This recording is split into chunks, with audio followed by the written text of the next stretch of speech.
Wu pees on the dude's rug. This is the inciting incident in The Big Lebowski. Wu is one half of a strong-arm team that comes to Jeffrey Lebowski's Los Angeles home to coerce him into paying debts incurred by his wife, Bunny. And from this home invasion, these swirlies, this incident of urination, unfolds the classic 1998 Cohen Brothers film.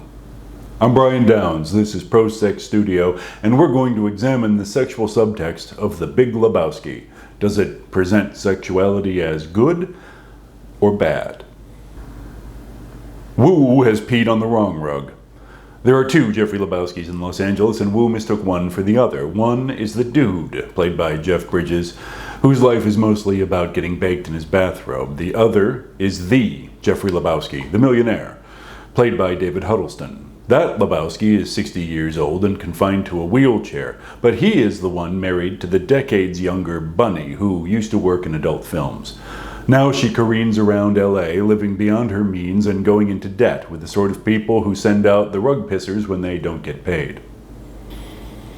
So, Lebowski is presented as ludicrous for his marriage, his formalized sexual relationship to Bunny, whose attractions are not compassion and a master's degree in French literature, but how she looks in a bikini and how easily she loses that bikini. And it's that marriage that causes all the trouble. If Lebowski weren't married, the rug pissers would never have appeared in Dude's apartment. Thus, the Dude reasons that Lebowski owes him for his trouble and his property damage. The two men have a contentious meeting that the Dude leaves with a new rug. While he's at the estate, the Dude chances to meet Bunny, played by Tara Reid, who offers to do him a favor, $4,000. "I'm just gonna go find a cash machine," the Dude quips as he exits. But the point of that encounter is to present the Dude, already tarot card zero, as the silly guy who is tempted by an offer like that. Soon enough, Bunny has been kidnapped. A ransom note is received, and Lebowski, suspecting that the rug pissers are the kidnappers, hires the Dude to deliver the ransom and identify the culprits. But when he's not consulting on kidnapping cases, the Dude enjoys his bowling league. There, his great rival is Jesus Quintana, played by John Turturro. Quintana is a strutting loudmouth and a skilled bowler. The Dude and his team will have to beat him to advance in the tournament. Also, he's a sex offender with a record. As the Dude's friend Walter, played memorably by John Goodman, tells us, he did 6 months for exposing himself to an 8-year-old. Let's review.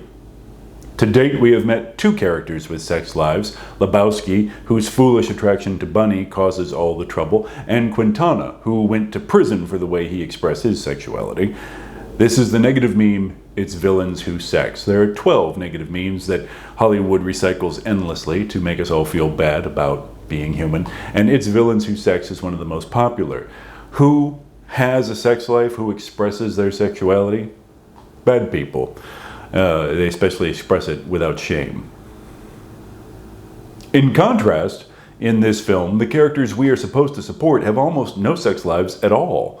The Dude is not in a relationship, never mentions any in the past, and expresses no desire for any in the future, with the sole exception of being tempted by Bunny's favor, and nothing comes of that. His friend and league mate Walter is not in a relationship and doesn't express any desire for one. He does have an ex-wife named Cynthia, whom we never see. But that connection is cast as a source of regret and humiliation. Walter dog sits for her while she is in Hawaii with her new boyfriend.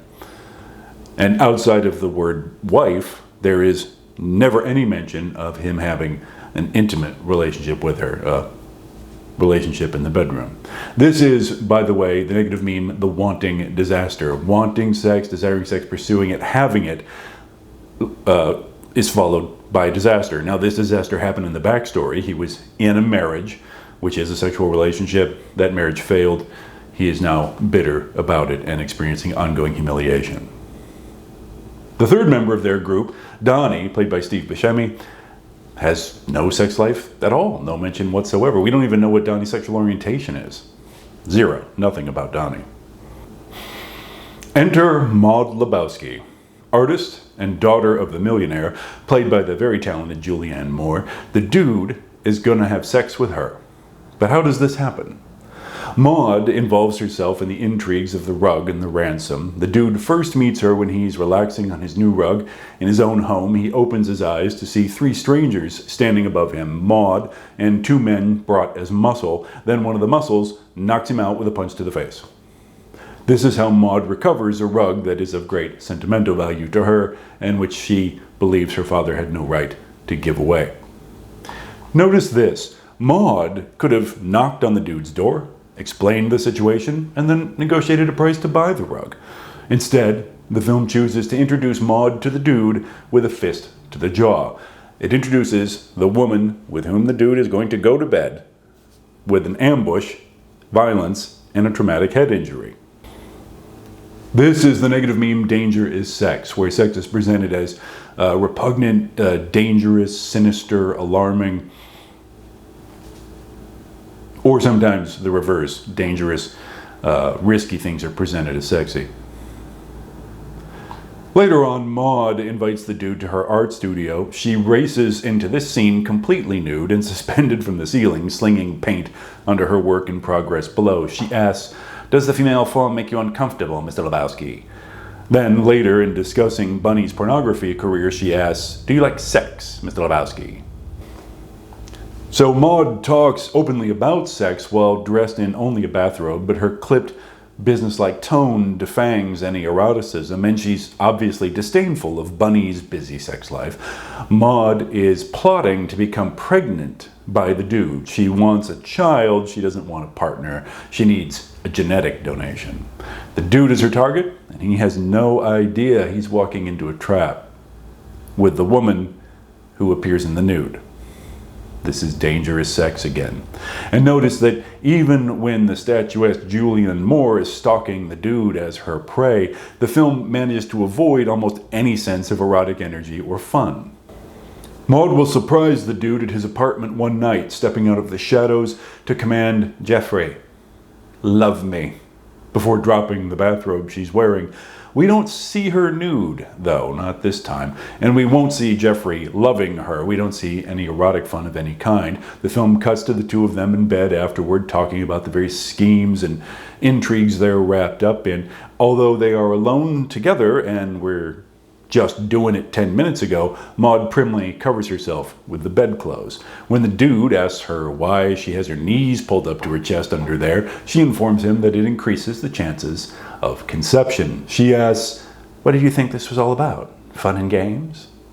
In other words, she disavows physical desire as any motive of hers. And the dude has just been tricked into fatherhood, the victim of a dishonest scheme. Danger is sex. The dude has been ambushed. Notice, though, that the dude didn't seek this encounter in any way. He didn't, try to seduce Maud. He just walked into it. It just drops on him like a discarded bathrobe. We can't have the hero seeking it out. Maud says that she doesn't want the father to be anyone she has to see socially, and this is presented like it's an out for the dude. It doesn't matter that Maud is pregnant.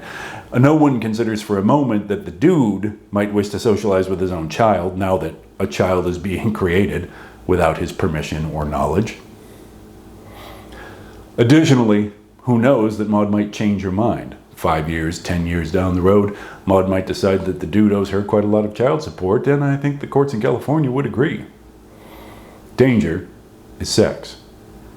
Another character in this noir farce is Jackie Treehorn.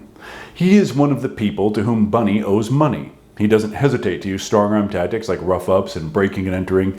It was Treehorn who sent the rug pissers to the dude's apartment in the first place. Guess what Treehorn does for a living? He's a pornographer. His appearance in the film is heralded by a beautiful young woman wearing only the lower part of a bikini. She doesn't get a name. She never speaks a word. She's just a pretty pair of tits flying through the air to announce the coming of the gangster. It's villains who sex. Even though it cannot be proved by the text that Treehorn has done it with anyone. That's implied secondhand, but we never see that. He never references it himself. But he deals in sex, although his scenes include almost none of it. But he's still a villain. And finally, let's talk about Bunny. She was never kidnapped at all. She just went to visit friends in Palm Springs and didn't tell her husband. Then some nihilists she knew pretended to kidnap her in order to get the ransom. One of those nihilists has a girlfriend, by the way, who allows them to amputate one of her toes in order to pretend that it is Bunny's toe that they are delivering as proof that they have Bunny. So even this NPC character who barely gets 2 lines of dialogue was in a sexual relationship and lost a toe for it.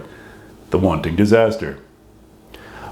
Anyway, back to Bunny. Bunny doesn't go to bed with anyone in the course of this film. Outside of the word wife, there is no direct reference to her physical relationship with the Big Lebowski. She offers a favor to the dude, but that doesn't happen. It's strongly implied that she's had a busy personal life in the backstory, and she is despised for it. Walter refers to her as that slut. Maud calls her a slut and a compulsive fornicator. What she is maybe 20 years old, free-spirited, very bad with money, and sexually uninhibited. And that's why we are supposed to dislike her. This is hard to analyze as to which negative meme it is. It could be your problem is sex. When a protagonist is interested in sex, pursues sex, it's presented as a character flaw, something they need to overcome. It could be it's villains who sex, depending on how you look at Bunny's position in this story. But in the end, this film it's villains who sex, danger is sex, and people who have sex are fools. Is there anyone having a successful personal relationship in this film? No. Does anyone start a relationship in this film? Well, not really. Lebowski becomes a father with Maud, but that seems to be a one-off, and again, he was ambushed into that. That's not an ongoing situation. The only people who seem to be having a relationship are Lebowski, the millionaire, and his wife, Bunny, but again, we don't see that, and both of those characters are villainous and to be despised. In the end, The Big Lebowski, like so much of our narrative culture, is deeply, profoundly, intractably anti-sex. I'm Brian Downs, this is Pro Sex Studio. I appreciate your time in watching this video. Come back again to look at some other content already here on the channel, discussing any number of famous films from The Avengers to The Godfather. Thank you.